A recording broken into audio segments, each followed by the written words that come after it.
always thought my marriage was unshakable. Mark and I had 5 years of memories, routines, and the kind of love people envied. We weren't rich, but we had a comfortable life. Weekly takeout Fridays, road trips on long weekends, and shared dreams of a quiet future. I trusted him and I believed he trusted me. But that was before things started to change. Before life crept in with its quiet little cuts. Started with stress. Mark's company laid off half their team, and he survived the cuts but got a pay reduction. Meanwhile, our water heater broke, then the car needed new tires, and suddenly we were rationing more than just money. We were rationing patience. Fights started over stupid things. Laundry left unfolded. Forgotten texts. Missed kisses. And we both pretended everything was fine. That's when Alex moved in. He arrived with noise. Fancy cars, loud music, people always around. He lived in the biggest house on the street and threw parties like he was allergic to silence. We weren't sure what he did, something with tech maybe, but it paid well. One evening, as we walked past his place, he spotted us and waved us over. "You two look too serious," he said, handing us drinks before we could refuse. "Smile a little. Life's short." He was the kind of guy who looked you dead in the eye when he spoke, like he was searching for something. That first night we ended up staying for hours. He introduced us to his friends, asked us questions about our lives, our routines. Mark laughed more than I'd seen in months. I felt seen, even a little desired, which made me uncomfortable. Still, it was harmless, right? He invited us to another party. Then another. Before long, we were regulars in a world that didn't belong to us. Alex was magnetic. Funny, kind, but always towing the line between charming and flirtatious.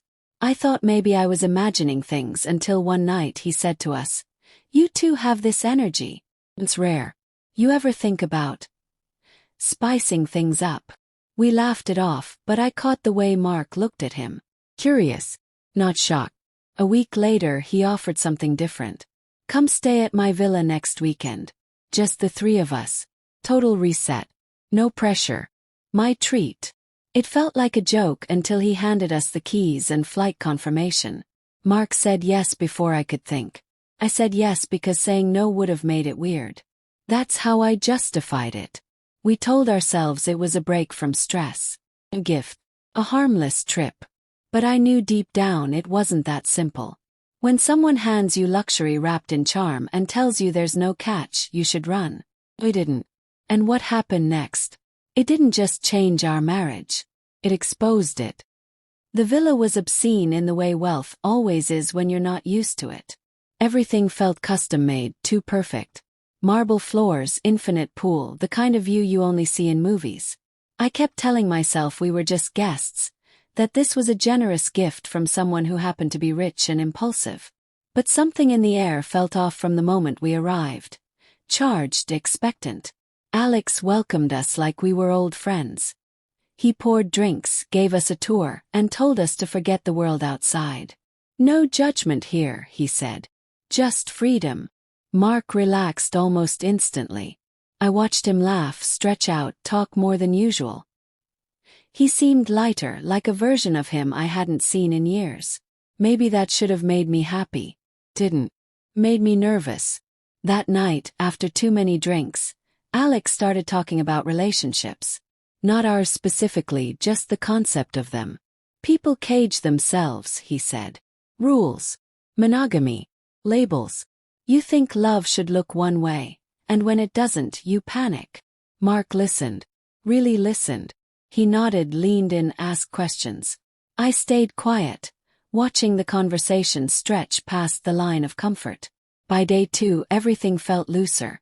We stayed up late, shared old stories, swam at midnight, played games that led to deeper, more personal conversations. Alex knew exactly how to push. Just enough to stir something but never enough to be accused of anything. He complimented us constantly. "You two are hot," he said once. "If I were lucky enough to have a love like yours, I'd never let it get boring." It was subtle, deliberate. He was drawing something out of us, seeing how far he could go. On the third night he floated the idea. "Just for fun," he said. "One night. No rules, no guilt. No pressure. I laughed out of discomfort. Mark didn't. He asked, "What would that even look like?" That was the moment. A shift. Alex leaned back and said, "Whatever you want it to." After he went to bed, Mark and I lay in silence. I could feel the question between us, heavy and unspoken. Part of me wanted to be outraged. Part of me wanted to admit I'd thought about it. That I'd wondered what it would be like, to break the rules, to do something reckless. But mostly I wanted to know what Mark was thinking. He didn't say much. Just, "It's not cheating if we both agree, right?" It wasn't a yes. It wasn't a no. It was an opening door. The next day we didn't talk about it. But we didn't leave either. We stayed. That was the decision. Not some big dramatic moment, just choosing not to leave. Just deciding to see where it would go. Because deep down, some part of us was already halfway through that door. And neither of us had the strength or the will to close it. It happened on the last night. No big declarations, no dramatic music. Just a quiet, electric moment where the line we kept towing finally disappeared. I won't dress it up. We all knew what we were doing. Consent was clear, choices made. It was mutual, physical, and surprisingly unemotional at first. It felt experimental, almost clinical, like we were proving something to ourselves. But underneath the surface, something cracked. Afterward, silence took over. Not awkward, just heavy. Mark didn't say much. I stared at the ceiling for hours, trying to make sense of the pit forming in my chest. I'd expected to feel powerful, maybe even closer to him. Instead, I felt exposed. Used, but not by Alex, by myself. I couldn't recognize the person who had gone along with this, like it was nothing. And Mark, he looked satisfied. Not guilty.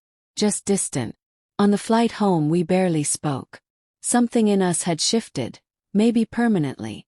Mark wasn't cold, just preoccupied.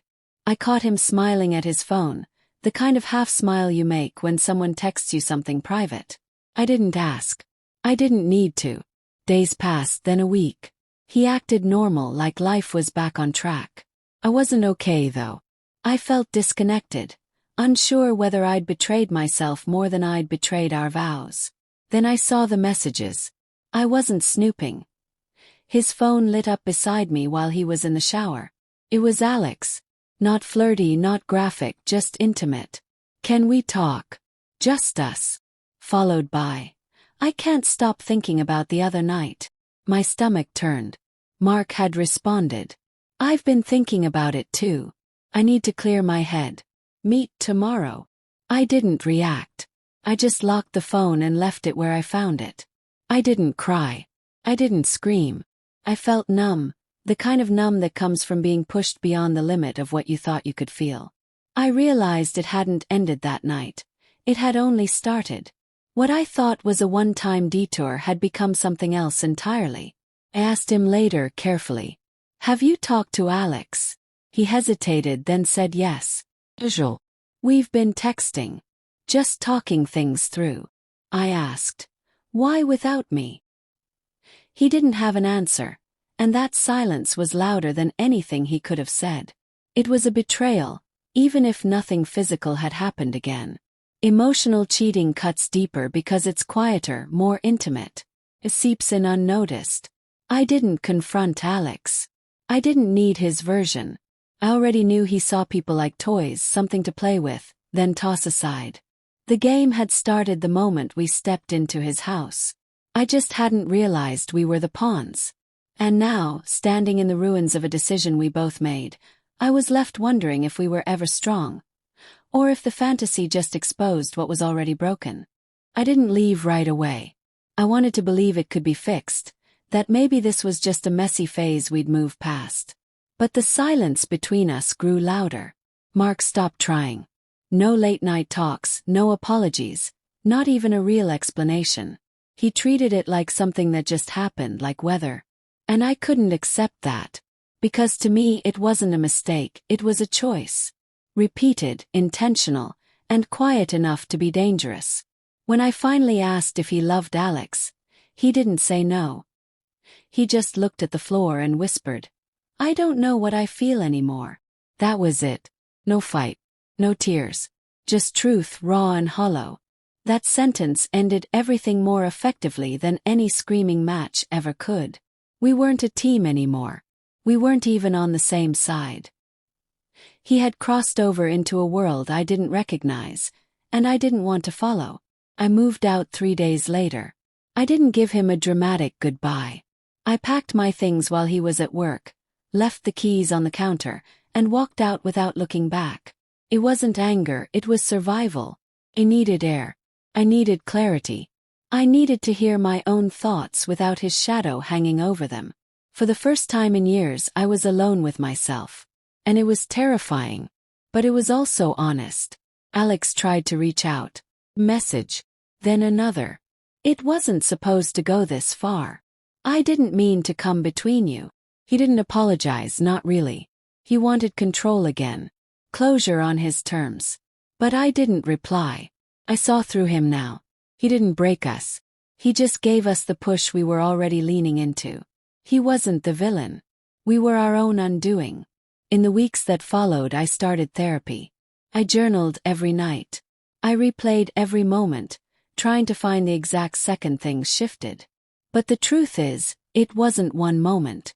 It was a series of tiny cracks we ignored until the whole thing caved in. We lost each other long before Alex came into the picture. He just revealed how fragile it all was. Mark and I talked once after the separation. Civil, quiet, awkward. He said he was sorry for hurting me, for not stopping things when he should have. I said I was sorry too, for going along with something I never truly wanted. We both owned our parts, but there was no fixing it. Some things can't be unbroken. We didn't need a second chance. We needed distance. People think infidelity is about sex. It's not. It's about neglect. It's about emotional abandonment. It's about letting silence grow between two people who stopped seeing each other. We did that. We allowed it. And when the opportunity came to blow it all up, we didn't stop it. We lit the match ourselves. I'm not bitter. I'm clearer now. If someone offers you everything you think you've been missing, ask why they're offering it. Ask what they really want. Because not every fantasy is worth living. And not every door should be opened. Some are only there to test whether you'll choose yourself.